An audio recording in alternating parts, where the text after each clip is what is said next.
All right, guys, you finally have a deal, but you need to find a buyer, okay? Here's just 6 ways that I find buyers every time I have a deal. Let's check it out. All right, guys, we're just gonna assume you don't have a buyer's list yet, okay? Over time, you're gonna build a buyer's list, but here's a way that I find buyers every time I have a deal. I still do this. The very first way is I go to Zillow or Redfin, and I look up local flippers on the same street within maybe a mile or two of my same property.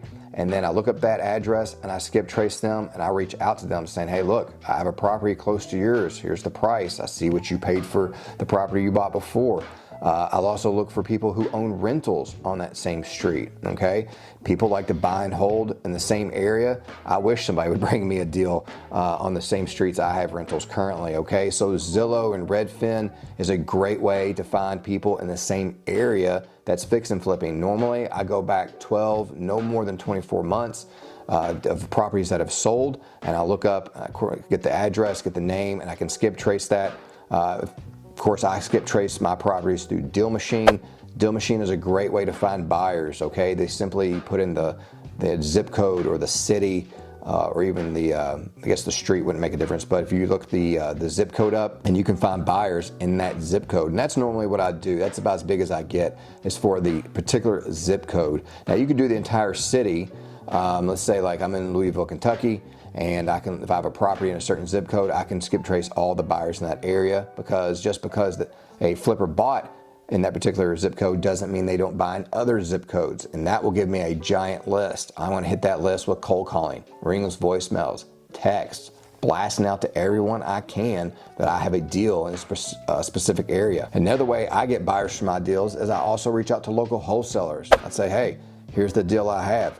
Add some money on top, bring me some people. I've even split deals 50-50. Whatever I got to do to get that deal moved, that's what I'm going to do. I also reach out to agents. Agents represent other flippers, and they're super excited to bring that deal to their investor. So when that investor fix and flips a property, they're going to get another listing, okay, or another property to manage. So agents are great people to work with when it comes to finding buyers. Also, there's plenty of dispositions companies like your Keegley's, your companies that focus strictly on just selling deals. You reach out to them, you say, hey, look, here's the property I have. How can you move it? What's the split on this? Another way is obviously social media, Facebook groups, real estate groups, anywhere people are talking about doing deals, making sure that wholesaling is legal in your area as far as how you market your properties, but letting everybody know this is the address, or this is what I have going on, and see if you can't find a buyer through there, and adding these people to your existing buyers list. Guys, when you do this, all these steps, you want to take down all these people's information, all the agents, all the wholesalers, all the fix and flippers, people who do buy and hold. Anybody who's investing in real estate, you need to buy a large list and invest in having a large list. So when you have a deal, you're simply going to send it out and ring those voicemail, text. You always want to cold call, not say cold call, but reach out and call all your A-list buyers that's bought from you before and bring the deal to them on a silver platter. All right, guys, here was just simple tips on how I find buyers every time. Do you guys have trouble finding buyers for your deals? Leave me a comment below and let me know how you find buyers for all your deals. I'll see you on the next video.